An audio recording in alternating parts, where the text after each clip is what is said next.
This episode of Bouts Talking Bouts is brought to you by Bare Knuckle Betting Shark. Winning parlays, if you're looking for them in BKFC, you got to be checking out BK Bet Shark. Here's the thing, $50 buys, you get a personalized bet slip. It's based on your own budget. You can be flexible. It is what works for you. And this guy's got the receipts. You can check out all the winning tickets. You can peep them, and you can do so at Bare Knuckle Betting Shark. Check him out on Instagram and get with it. Got them personalized betting slips going on, $50 buys. All right, on this episode of Bouts Talking Bouts, very excited to be talking to an individual who's set to compete at BKFC Thailand 5, which goes down on November the 4th. We've got Tofan Pirani and Daniel Dorrer getting out there to test skills, and great having Daniel on the show. How's everything going, man? You having a solid day? Yes, perfect. Yeah, training is going very well. I just finished my last session for today. I feel super strong already. There are still 2 more months to go until November 4th, until the fight against Tofan. I'm very happy. I feel strong. I feel great. Yeah, that's it. that's the situation at the moment. Yeah. Yeah, and you seemed very excited. Like, I saw an announcement you had just like a few days ago, talking about just, fighting for the biggest, bare knuckle fighting arena, and yeah, you just seem very excited. Like, how long has this, BKFC offer been in the cards for? Like, how long has this been, I guess, talked about? Because you seem very excited about it, understandably. Yeah, it's true. I mean, I'm always happy to fight. I'm always very excited. It doesn't really matter how big the event is or what discipline I fight. I'm always super happy and excited.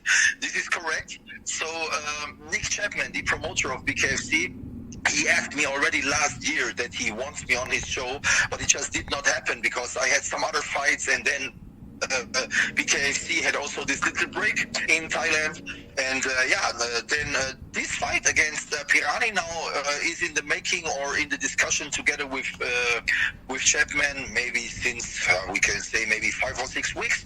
And the last days I made the official announcement on my Instagram. So yes, but I was excited all the time. I will be excited the next month, like every time. The next 2 months, like every time I am before I fight. Yes, it will be the first time that I will fight in Pattaya.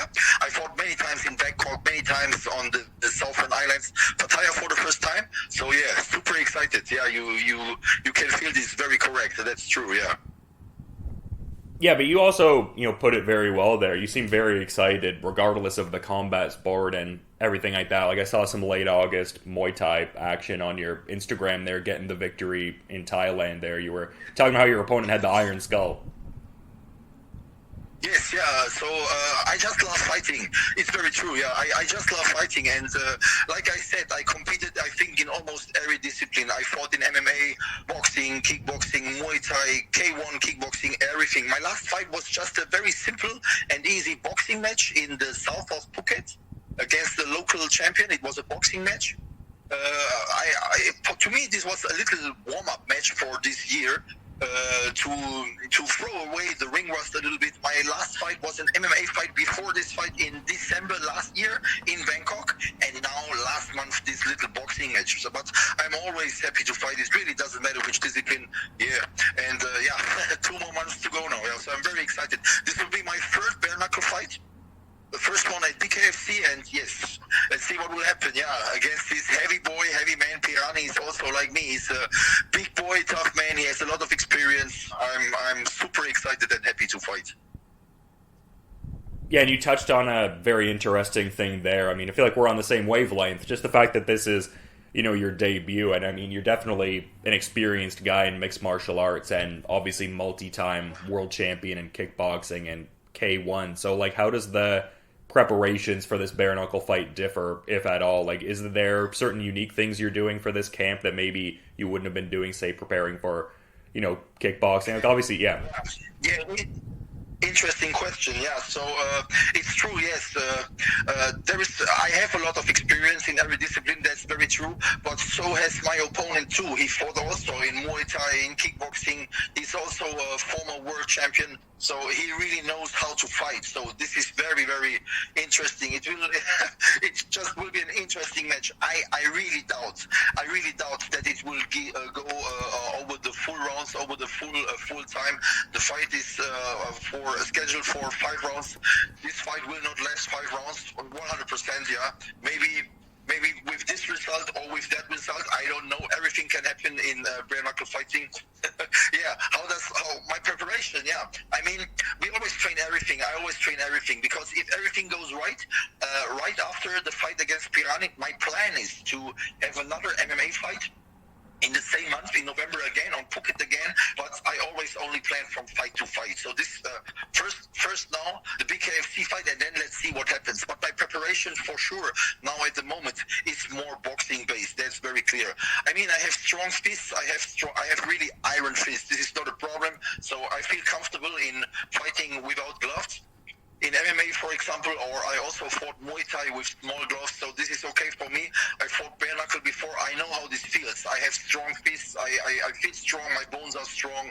All my body is very strong. I have very good conditioning, so I'm happy. But in this weight class, and especially against such a strong opponent like Pirani, it's everything can happen in every second. Yeah. So one wrong move, 2 or 3 centimeters moving in the wrong direction in a fight like this, in this discipline, can decide the whole fight, can change the whole fight. So yeah, I cannot make any predictions. I just know that he wants to fight. He's on fire. I'm on fire. It will be a great firework, 100%. Yeah, that's it. And it seems like kind of, how you're talking about your opponent, that you were already like very aware of their skills, like when the bout offer came your way. Like, is that a fair way to characterize it? It's always like this. I always respect my opponent 100%. And in this case, for the next fight, I also just know that he has a lot of experience. He's tall, he's heavy. I think he's a little bit taller than me. I'm a little bit younger, that's true. My conditioning at the moment, I feel in very good shape at the moment. So the fight is only 5 rounds, 2 minutes. So it will be a fast fight with high pace, high speed all the time. This 100%. But I respect every opponent. And like I said, I know he fought many fights in many different disciplines. He fought all around the globe, so he can fight. He knows what he does. Yeah. I never talked to him in person before. Actually, there was no contact before. It will happen the next days, I'm sure, 100%. Like always, let's see what will happen. So yeah, I'm curious. I'm very curious. I'm very excited. Yeah, and yeah, that's it. So I respect my opponent. Yes, I know. In this weight class, yeah, every man, he's a good puncher. He has a very hard punch. So have I. So yeah, let's just see what will happen. Yeah. Yeah, and it is very exciting because similar backgrounds. Just like I said, with you being a prolific, multi-belt holding kickboxer, and I mean he very much fits that description too, but also making his bare knuckle debut too, so many interesting factors to this one.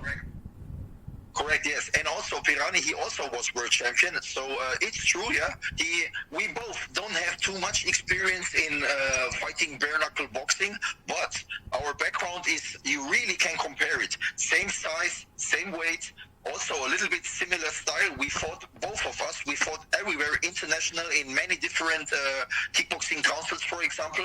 Very different, but also at the same time a lot of similarities I'm sure in our preparation and also in our vita concerning the fights we made before. Yeah, he was world champion also, like me. And I mean, only this fact, 2 heavyweight fighters, 2 light heavyweight fighters, 93 kg, the fight is at 93 kg.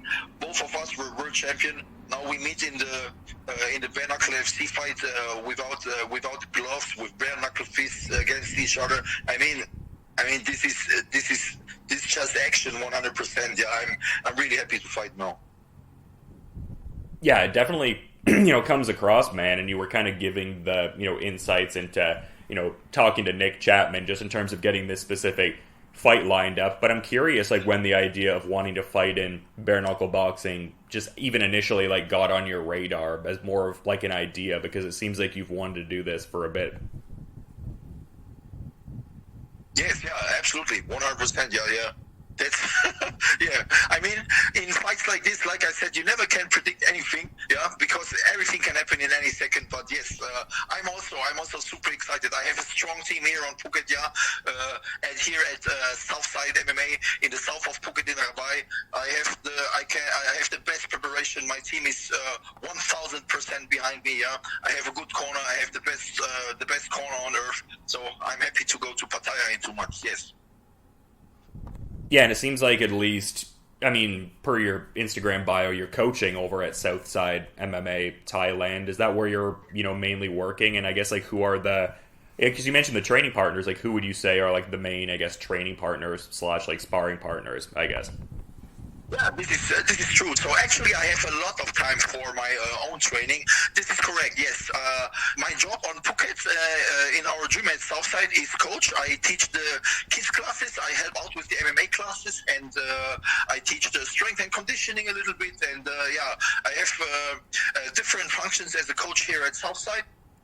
Yes, that's true. I also teach the kickboxing class here. I help a lot with the striking, but also for my MMA fights, because I still consider myself as maybe MMA is not my best discipline, but it's my favorite discipline. I really love fighting MMA. So we grapple a lot, we wrestle a lot here at Southside, and I mean, for sure, it's very clear. At the moment, the focus is more boxing-based, like I said. But yes, I have the best options here at Southside to train myself. And these guys here at Southside, the other trainers, the other coaches, my friends now. I'm since 3 months I'm on Phuket. We try our best to get the win for sure. Like always, we always try our best. And yes, that's it. Best opportunities for me here at Southside in Phuket. Yeah. Yeah, and it's cool you talk about MMA being your favorite discipline. I mean, definitely a lot of experience, almost 25 pro fights, and just some of the names I'm seeing, like Valentin Moldavsky and Goran Reljic. I guess I'm wondering for, bare knuckle, because obviously, leg kicks, knees, like there are certain obvious things taken out in this new sport here, but it seems like the active clinch fighting within the BKFC rule set does allow for at least like a certain level of grappling, and I mean the Muay Thai can obviously come out with like the clinch position and whatnot too. So I guess how much are you thinking you'll be able to transfer from your previous experiences in MMA and kickboxing into this new sport?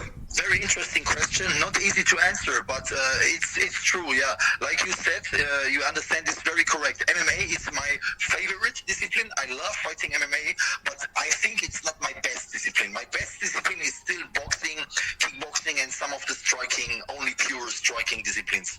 So I think I have a very good dirty boxing. I'm very good in the infight. I'm very good in close boxing, but also my jab is very strong. I'm fast. I'm fit. I feel strong. Yeah, so I think in striking, concerning timing and rhythm, I can have a few advantages. I really don't know, because it was very difficult to find some video footage of my next opponent, of Pirani. For sure, I saw something on YouTube, but all of these fights were a long time ago, and also his last fight, I think, was a long time ago. It was planned that I saw it on the internet. He had one fight at BKFC was planned, I think, or another bare knuckle fight. It just did not happen. So it was really, really difficult to find some actual footage of him, actual videos, how he moves at the moment, and I really cannot tell. So making predictions is impossible at the moment. But yeah, that's it. So I think only boxing, even without gloves. I feel confident. I know I'm a hard hitter. I know my punch is hard. I know I have good head movement. So, but I'm sure he also knows all of this for himself. So, what can I say? Yeah, I just know it will be super interesting, and we are both excited to test each other in 2 months. And that is a unique facet of this fight. And I mean, you are correct, because they were looking at getting him on BKFC Thailand 2 in May of last year there, and that was canceled there and everything like that. But yeah, I mean, a pretty pronounced hiatus for sure, because from what I'm seeing on Tapology, at least, his last win was over Stefan Leko, and by the time you guys get in the ring there, it'll have been like over 9 years since that happened. So very difficult to game plan, like in terms of like recent ability. Yeah. Yes, I know, I saw that, but in all the fights I made in all these last years, I made altogether over 230 something fights now. I learned one thing. I understood one thing, that you never underestimate your opponent. Yeah, and it's true. His last win was a few years ago, but this man is still dangerous. This man still knows what he does. Maybe sometimes it can be that you are just a little bit unlucky with your last fights, and I will never So I know exactly that he was in the game for such a long time, and now maybe a little comeback for him. Also, what we have to mention is he lives in Pattaya. My opponent lives in Pattaya. The event is in Pattaya, so for sure it's also a nice option for him to present himself. This is very clear to me. We all know what this means. But so never underestimate your opponent, especially a guy like him, a little bit older than 40 years. And if you still are in the game at this age, and if you still know how to fight at this age, then you did something right. And I have a lot of respect for him. I'm never scared. I never feel fear. I'm never scared. But I just know. I have to respect him. I do this every time, every opponent. It doesn't matter, because in this weight class, like I said, in this discipline, like I said, everything can happen every second. So yeah, same for me, same for him. So yeah, let's see what will happen. Yeah, for sure, and definitely no disrespect. I guess I just more meant like maybe he could almost have like an entirely different style just through that stretch. Like maybe he just brings a totally different approach. Absolutely, very possible. Yes, after such a long time, and like I said, I could not find really some very good and actual videos on YouTube. Something I could not see something. So yeah, I mean, I can tell you after the first round, yeah, but then it's too late, maybe. So yeah, it's very true. I'm ready for I'm ready for everything. We are ready. My team and we are ready for everything. I know. I can. Yeah, I'm prepared for everything, and still 2 months to go. So I feel very good already. I feel very good today already. This will be better the next 2 months, even more. So yes, but you are absolutely right. Yeah, I cannot predict anything. Maybe his style is super different from what I saw on YouTube. Maybe not. Yeah, we will see. Yeah, and absolutely a very exciting fight for sure. But I kind of wanted to get some insights on a previous fight you had in Thailand there, because in doing my research, I was noticing that you were a big part of that first ever, fight circus event from Full Metal Dojo. True. Yes, yeah. John Nutt is a very good friend of mine, yeah, the promoter of Fight Circus, yeah, the manager, organizer. Yes, but to me it was always very important, because how can I say this in a very diplomatic way? I always told to John, if I Fight Circus, I only will do some very serious and good fights. So every fight I made at Fight Circus was a professional MMA fight. My first fight at Fight Circus was against Hidetaka Arato from Japan, from Tokyo. This was just a normal MMA fight, included in the Fight Circus card. And my second fight at Fight Circus was against a guy from Belgium, also traditional and normal MMA fight. Yeah, normal MMA rules, yes. And it was very important to me, because I try to be a fighter. I want, in all my fights, I want to make serious fights, good fights, professional fights. This was important to me, and John respected this a lot. And he only gave me good opponents, only gave me serious MMA fights, officially listed on Sherdog. This was important to me, so I could show nice MMA fights with these boys. And yeah, this was important to me. That's correct. Yeah, I fought a lot. I fought in very different organizations all around the globe. I fought in Thailand, in Russia, in America. I even did one fight in Africa. I fought in New York City, in St. Petersburg, in Rio de Janeiro. I fought everywhere, all around the globe. And it was always important to me to show professional and serious fights. Yes, John knows this. He respected this all the time. Let's see what will happen in the future. But yeah, my next two fights are planned already. The plan is made for this year. And the next one, will be the BKFC fight in November. Yeah, I mean, it sounds like you have a lot of great stuff on the go. I just love that brand because, I mean, like you said, it's a good mix of, like, serious, fights that go on these official records, but there's also some fun, kind of zany sort of stuff as well. Like, what was it like to kind of be in the midst of that? Like, were there any, like, crazy sort of fights going on where you were like, oh, what the hell is this? Like, was it kind of fun? Like, what was the vibe like being a part of something like that? Yeah, sure, yes, yeah. I mean, I watched everything, that's very clear, and John Nutt and the team of Fight Circus, they have so many crazy and funny ideas. I think the last event, even Tyson Fury was there, he threw a cake in the face of John Nutt, just for example. Then the event before, I think Bob Sapp was there, and he started started fighting with John Nutt, and they beat each other a little bit. So these guys are crazy, but so funny. I hang out with them every time when I was in Bangkok at one of these events. This was always so funny, and also the location always. It starts with the location, yeah. In Bangkok, this was always very funny. Here on Phuket also, these guys are super crazy, but they are so funny, and they always treated me with a lot of respect, very serious. Everything was okay. Like I said, John respected always my wish for serious fights, even also at Fight Circus, no problem. And for sure, when I was done, when I was finished, I just sat down on a chair and I watched all these other crazy Fight Circus fights. Yeah, this was always very, very funny and cool to me. I just did my serious fight, everything good fight with good boys, with good professional fighters. And then after this, I sat down, I watched the whole show and just enjoyed my evening. This was always super perfect. Yeah. Yeah, just an excellent mix for sure, and yeah, just wanted to get your insights on that, and I appreciate that. And I guess just one of the last things I wanted to touch on, I'm very curious always about like fighter nicknames, and I mean, just talking to you, I get the sense of, you know, why you would have the nickname that you do, but like, who gave you the nickname the Peaceful Warrior? Like, what was the origin story there? Very good question. Very, very good question, yeah. So actually, you are the second person in an interview to ask me this question.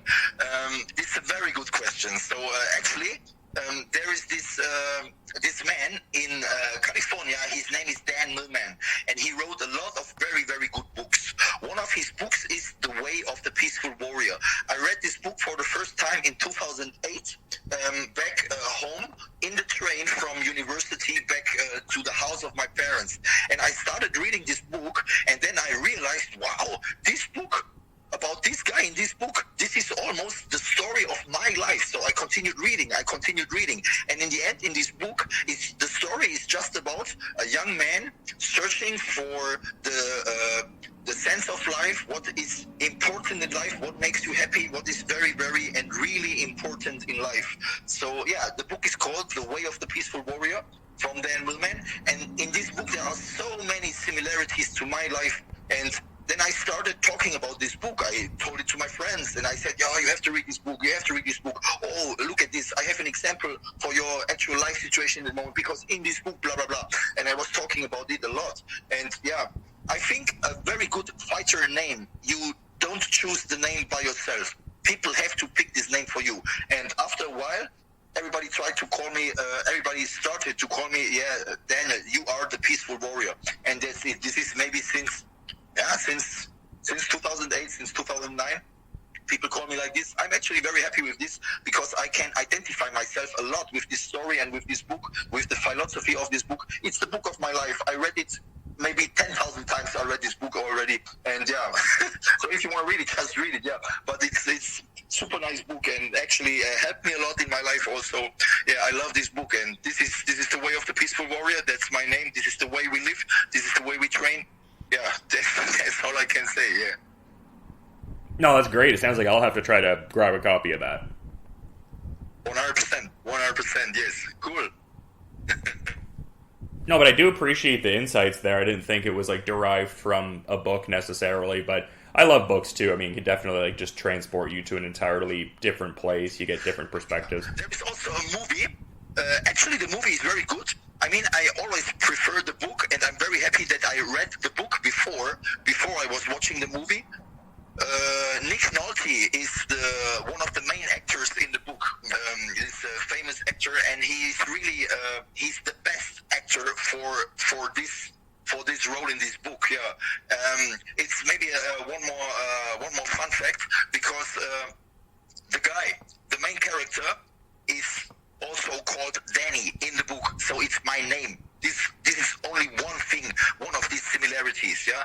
And he calls Nick Nolte in the movie, he calls him his Socrates, this very old from ancient Greek philosopher, yeah, because he has a lot of wisdom, he has a lot of knowledge, and they talk about a lot of very important things in life and many life lessons. And this guy, this young man Danny, after a while while he gets stronger and stronger, not only in his sport, not only in martial arts, also his spiritual development, his mindset, everything is growing. And actually, I like this a lot. So this is what is life about, yeah. Growing inside and growing outside, getting a better person, not only physically, but also mentally. Everything comes together in the end. And this is just a great movie also, very, very good. And yeah. So that's it. And then after a while, because I was only talking about this book all the time, people started to call me the Peaceful Warrior. And yeah, then I thought, whoa, I like that. I really like that. That's cool. Okay, let's do that. Let's take that. Let's take that name. And that's it. That's the whole story. Yeah, I mean, it definitely works. A perfect nickname, I think. But you've been really great with your time, Daniel, and it's been fun getting to, have you on the show. But I do want to be mindful of your time as well, that being said. So is there like a final parting thought you might want to add as we're wrapping up here, man? Maybe I just want to say a very, very big shout out to my gym Southside in the south of Phuket in Ravai. I train at Southside MMA now since 3 months, and this is, to me, the place to be. It's the best place on earth. I love this gym already. Yeah, I love all the coaches, the trainers, our management, our everybody here. Yeah, so I'm so happy and grateful for the opportunity which is given to me there. I just want to say a big thank you to my gym Southside. That's everything. All the people who love me, my family at home in Germany. That's it. Yeah. Thank you, everybody, so much. Thank you to you for your time here, for this little interview here. I appreciate it a lot, and I wish you all a good evening. Thank you so much. Thank you. Well, thank you so much, Daniel. I hope you have a good rest of your evening too, and I appreciate you, saying that. It's very nice, and definitely excited for this Tofan Pirani fight at BKFC Thailand 5, and very excited for November 4th, no doubt. But until then, you have a good rest of your day, man. Thank you. Thank you so much. Yeah. Talk soon. Yeah. Thank you. Good night. Bye-bye. This episode of Bout Talking Bouts is brought to you by Bare Knuckle Betting Shark. Winning parlays. If you're looking for them in BKFC, you got to be checking out BK Bet Shark. Here's the thing. $50 buys, you get a personalized bet slip. It's based on your own budget. You can be flexible. It is what works for you. And this guy's got the receipts. You can check out all the winning tickets. You can peep them, and you can do so at Bare Knuckle Betting Shark. Check him out on Instagram and get with it. Got them personalized betting slips going on, $50 buys.